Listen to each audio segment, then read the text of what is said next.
किया कि नहीं किया? चले, इसका सलूशन ये है कि मैं आपसे पूछ लूं कि आपका नया जीपी कितना निकला? कितना निकला? 120। क्या सबका 120 निकला है? कोई 120 से डिफरेंट हो किसी का? ये भाई अपने रजिस्टर को जो ध्यान से देख रहे हैं, मुझे लग रहा है यहाँ 120 नहीं लिखा हुआ, यहाँ 135 लिखा हुआ है।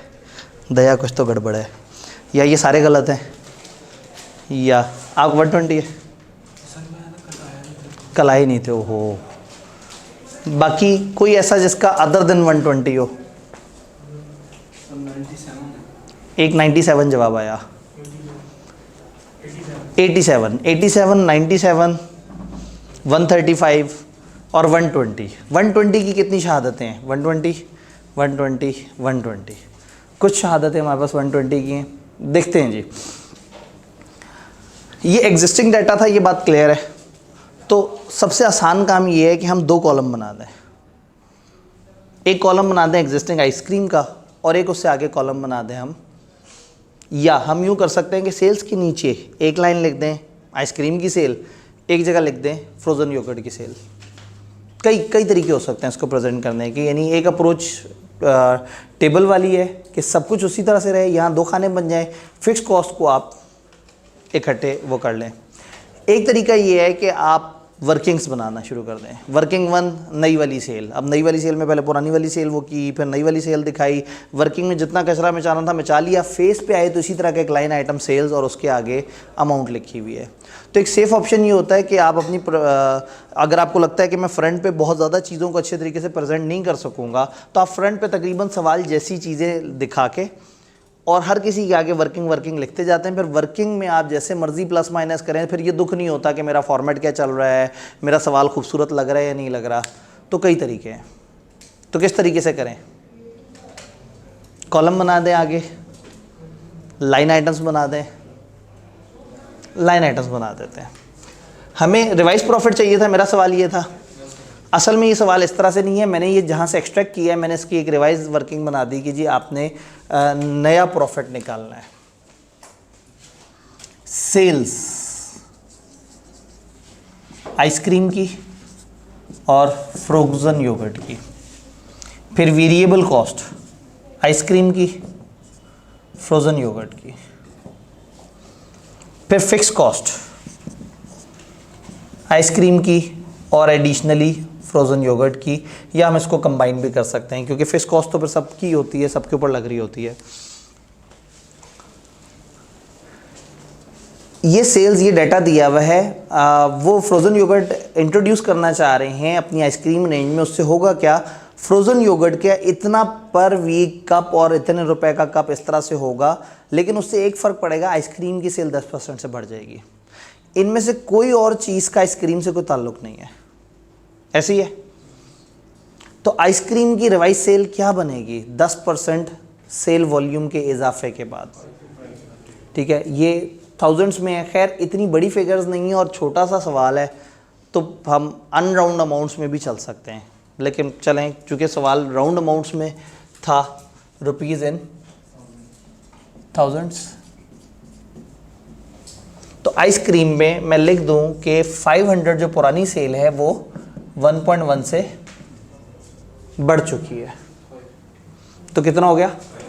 550।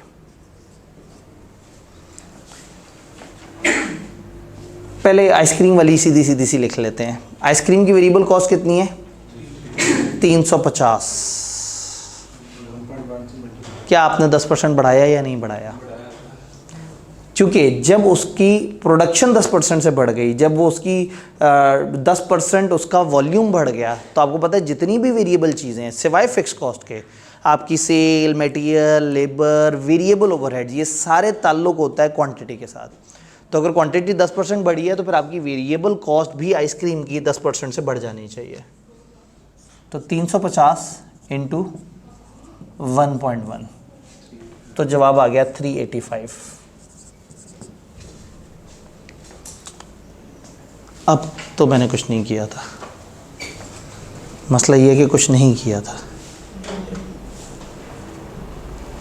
अच्छा हाँ, पावर पॉइंट नहीं है ना, PDF है तो वो परेशान हो जाता है।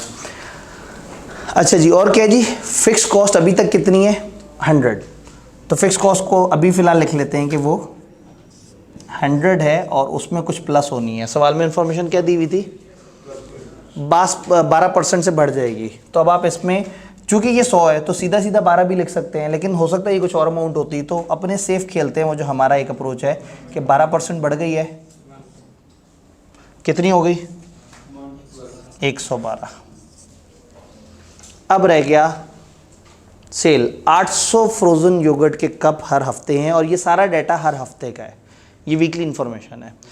सवाल में थोड़ा सा अलर्ट रह सकते हैं कि हो सकता है ऊपर मंथली डाटा दिया हो, नीचे वीकली डाटा दिया हो सकता है इधर मंथली डाटा दिया हो, ऊपर एनुअल डाटा दिया हो, तो फिर हो सकता है फिर आप उसको 12 से मल्टीप्लाई करेंगे, क्योंकि ऊपर भी वीक का है और नीचे भी वीक की इन्फॉर्मेशन है, सब ओके है।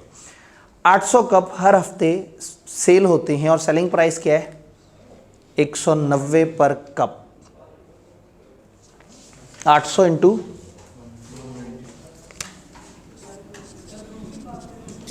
190, लेकिन क्या होगा, यहाँ अमाउंट आएगी ना, आप जज्बातियों के ज़्यादा लिख देंगे।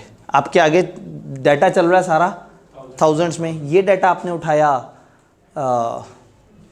सादा, तो आप इसको 0.190 या इस तरह से कर सकते हैं, या अगर आप उस वक्त होश में हैं तो ध्यान रखना है कि जब एक अजीब सी अमाउंट आए तो याद रखना है कि ये 000 में बात हो रही है।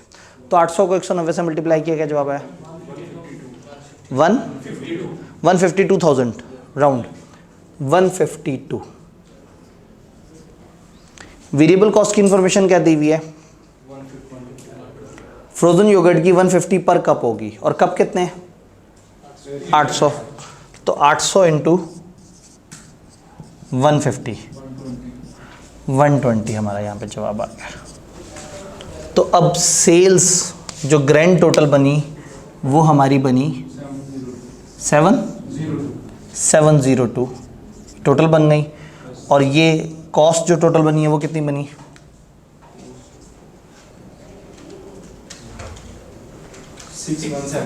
617। तो प्रॉफिट कितना निकला फिर 85।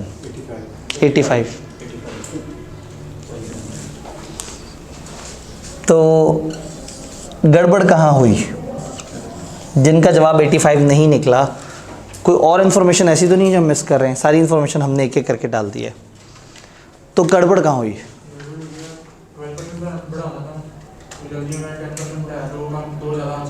ठीक है, इन्होंने 12% बढ़ाते हुए गलती से 10% बढ़ा दिया। दिस हैपन्स कि आप यहाँ से वहाँ जा रहे हैं तो वो लिखते हुए चीज़ आगे पीछे हो जाती है। मैंने आपसे कहा ना, एग्जामिनर का दिल बहुत बड़ा है, उसे पता है कि कुछ टिपिकल एरर्स भी हो जाते हैं जिसमें बच्चे की नीयत नहीं होती, तो वो उसका आपको मल्टीप्लाइड टाइम जुर्माना नहीं करता कि अच्छा इधर भी काट लें, फिर प्रॉफिट में से भी काट लें, फिर उधर से भी काट लें जी। और कहाँ पे गलती हुई, आप 85 आपने बताया था, नहीं आपका 135, आप कहाँ पे इंक्रीज हुए थे,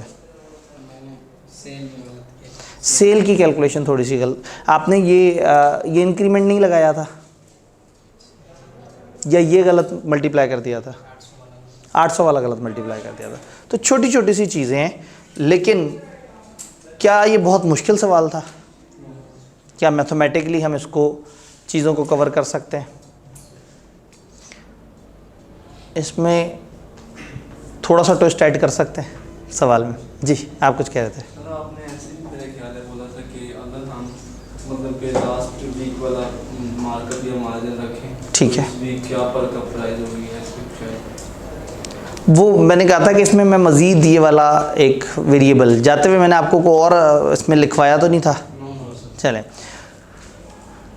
अगर मैं ये कहूँ कि हमारा मार्जिन उतना ही होना चाहिए था जितना पहले था, तो हमारी कॉस्ट इस वक्त कम है या ज़्यादा है। अगर हम उतना ही मार्जिन रखना चाहते हैं जितना पहले हुआ करता था, तो सवाल ये है कि इस वक्त हमारी कॉस्ट ज़्यादा है या कम है। हमारी कॉस्ट में कोई गैप आ रहा है,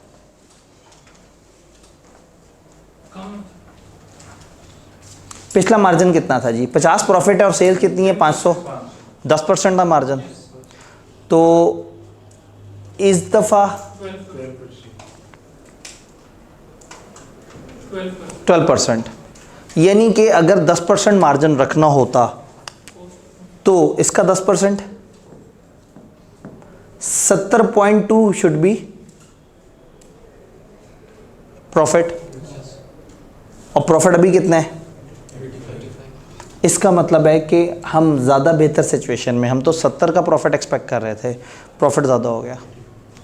इसका मतलब है कि हमारी कॉस्ट कंट्रोल हो गई, यानी आई कैन से कि फ्रोज़न योगर्ट ऐड होने से हमें फ़ायदा हुआ है, हमारे मार्जिन्स बेहतर हुए हैं। पहले हमारा मार्जिन 10% था, लेकिन फ्रोज़न योगर्ट ऐड होने से अब जो हमारा कंबाइंड मार्जिन है वो थोड़ा सा बेहतर हुआ है। तो अगर इतना सारा डाटा दिया वो और सवाल 3-4 नंबर का हो तो पेपर में परेशान तो नहीं होंगे? पक्की बात है। क्या हमें मैथ वाली बातें समझ आ रही हैं? स्प्रिंग 2022 का क्वेश्चन नंबर 2 है ये, आई कैप के, और पुराने कोई बरसों पुराना सवाल नहीं है।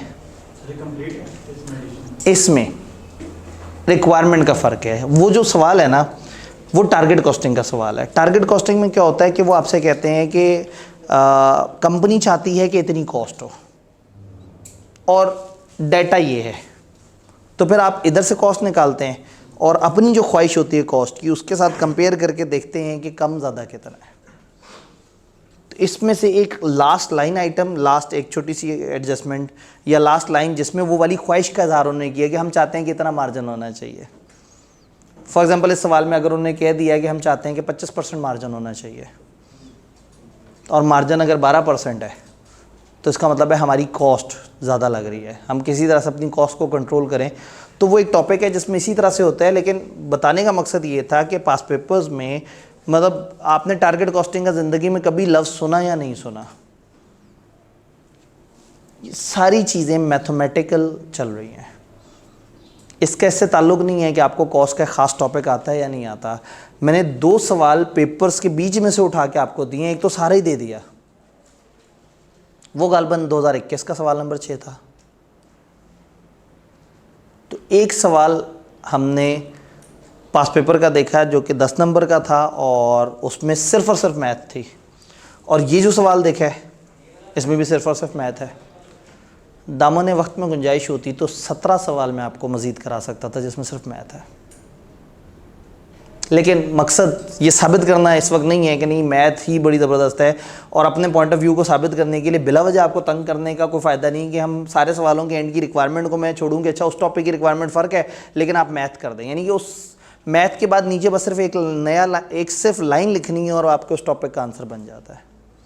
बट बताने का सिर्फ मकसद ये है कि ये छोटी छोटी सी मैथ आपको तकरीबन मेजॉरिटी ऑफ द क्वेश्चंस में नज़र आ रही होती है। तो we should be very good in ये वाली मैथ।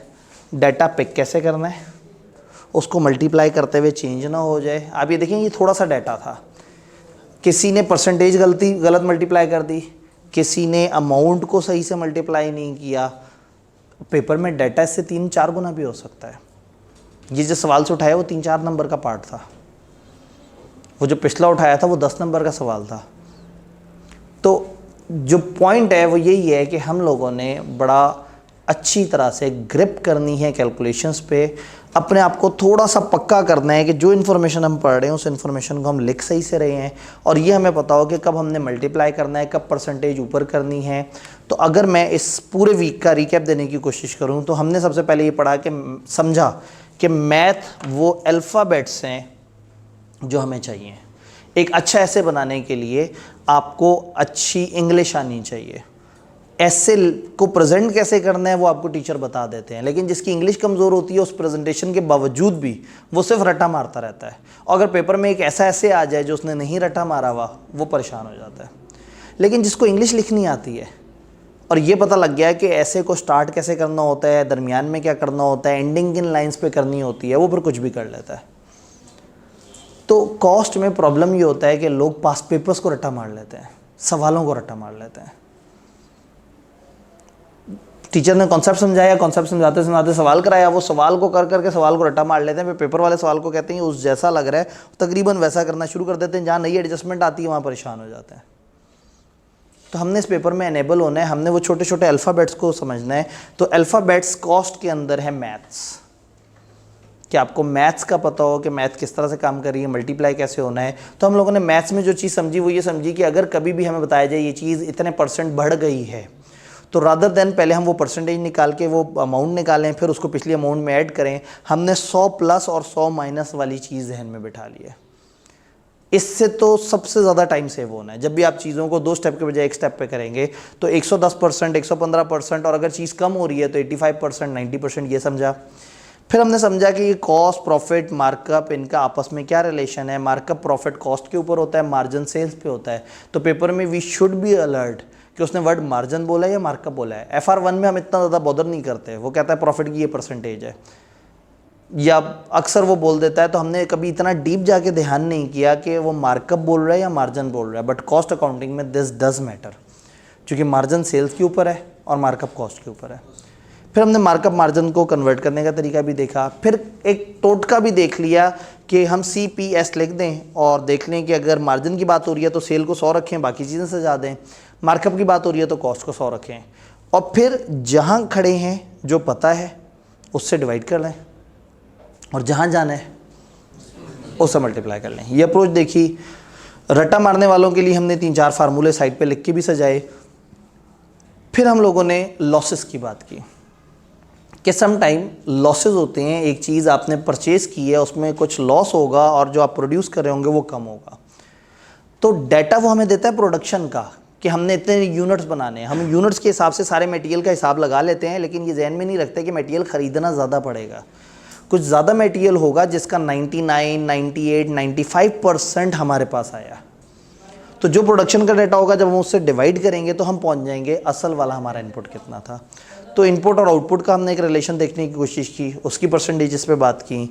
जब वो सारी चीज़ें हमें समझ आ गई तो we were good to go. हमने एक सवाल लंबा चौड़ा सा किया और एक छोटा सा सवाल किया, और उसके अंदर हमने देखा कि हमने मैथ अप्लाई करना है। कोई यहाँ तक कन्फ्यूजन है, कोई ऐसी बात है जो नहीं समझ आ रही? अगर सब क्लियर है तो हमारा मैथ का वीक कंप्लीट हो जाता है, और ये तब कंप्लीट होगा जब आप एक दफ़ा अननोन अनदेखे सवाल एक घंटे के टाइम फ्रेम में कर रहे हो। अभी तो मैंने आपसे कहा ना कि घर जाके आपने रिवाइज़ कर लेना, देख लेना। तो आप में से कोई रात में कर रहा होगा, कोई दिन में, कोई नहीं कर रहा होगा। तो टेस्ट में फ़ायदा ये होगा कि आप क्लास में आएंगे, क्लास वाले टाइम पे जिसमें आपकी और कोई कमिटमेंट नहीं है। ये आर तो आपने ज़िंदगी का मुख्तस किया हुआ है, ये 1.25 घंटे का टाइम के इस टाइम पे तो मैं क्लास लेता हूँ। इसी टाइम पे आप आएंगे, 1 घंटे के आसपास की लेंथ का एक टेस्ट देंगे, कैलकुलेटर हाथ में होगा, अननोन सवाल होंगे, जवाब आपको नहीं पता होंगे, और आप अपने तरीके से कम से कम कोशिश कर रहे होंगे। तो उससे ये होगा कि इंशाल्लाह ताला by the closure of this week आपकी मैथ की जो बेसिक छोटे से जो कन्फ्यूजन्स थी वो ख़त्म हो गई होंगी। आज से 1 हफ़्ते पहले आप लोग अपने आप को जिस जगह पे प्लेस कर रहे थे, आज उससे थोड़ा सा बेहतर प्लेस कर रहे होंगे। तो फिर ऑफिशियली हम लोग आने वाले मंडे पे कॉस्ट अकाउंटिंग को बाकायदा स्टार्ट करेंगे। लेकिन वो बाकायदा स्टार्ट से पहले जो हमें प्री कंडीशंस बेस बनानी थी वो हमने बना ली है। अब कहीं पे भी मैथ आएगी और कहीं पे भी योगा ये इतने बढ़ गई है तो फिर मैं आपसे पूछूंगा नहीं, मैं वहाँ 112% लिख दूंगा, 111% लिख दूंगा। हाँ, कहीं मैं एक बात लिखूँ आपको अजीब सी लगे तो आपने पलट के पूछ लेना है। लेकिन अब हमारा टाइम बहुत ज़्यादा बच जाया करेगा। इंक्रीज़, डिक्रीज़, मार्कअप, मार्जिन, ये सारी बातें हमें समझ आना शुरू हो गई हैं। डन। तो बस कल एक प्यारा सा टेस्ट देना है और मंडे को फिर हम कॉस्ट और फाइनेंशियल अकाउंटिंग के फ़र्क से डिस्कशन शुरू करेंगे। द वेरी फर्स्ट चैप्टर जिससे हम स्टार्ट करेंगे दैट इज़ कि हम देखेंगे कि ये जो ओवरहेड्स, अदर खर्चे ये क्या होते हैं। मटेरियल लेबर तो आप बचपन से सुनते आ रहे हैं। तो नई चीज़ वुड बी ओवरहेड, जो कि हमारे फर्स्ट जोन का तकरीबन सबसे इंपॉर्टेंट टॉपिक है। आई कैप को बहुत पसंद है पहले जोन में ओवरहेड। हम उसको 2-2.5 हफ्ते के ऊपर स्प्रेड करके तसल्ली से तोड़ के समझ के, और ड्यूरिंग दैट हम उसके 6-7 पास पेपर्स के सवाल क्लास में करेंगे। 1-2 आपको भी देने की कोशिश करूँगा, नहीं कर पाए क्लास में करेंगे। जी मार्कअप मार्जिन का फार्मूला दोबारा से लिख लेते हैं।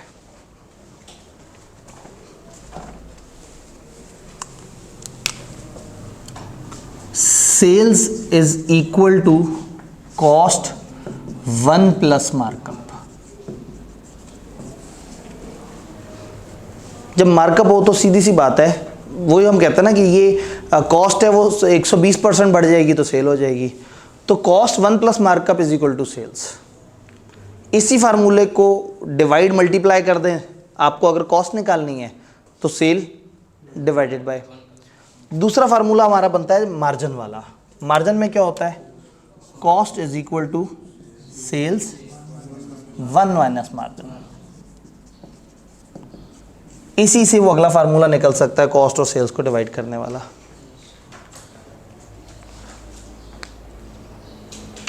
और वैसे भी अब आपको ये तो पता है ना, इतने परसेंट ऊपर इतने परसेंट नीचे।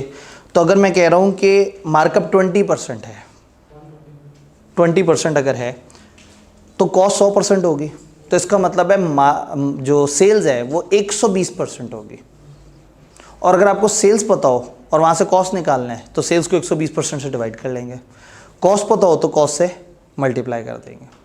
तो अगेन मतलब आपको अगर एक परसेंटेज पता है तो आप आगे से पीछे की तरफ भी आ सकते हैं, पीछे से आगे की तरफ भी आ सकते हैं। या मल्टीप्लाई होगा या डिवाइड होगा, फार्मूला भी याद किया जा सकता है और ये जहन में नॉर्मल लॉजिक भी रखी जा सकती है।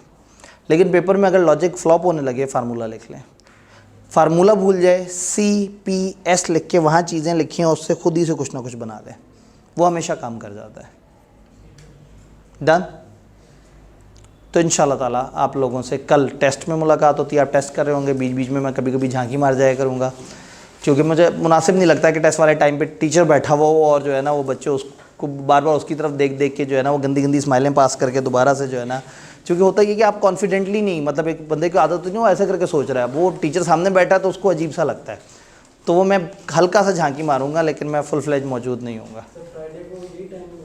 फ्राइडे को हम लोग ये क्या कहते हैं 12:45 से 1:15। तो फ्राइडे पे हमारा शॉर्ट हो जाया करेगा। फ्राइडे हमारा क्लोजर ऑफ द वीक हुआ करेगा।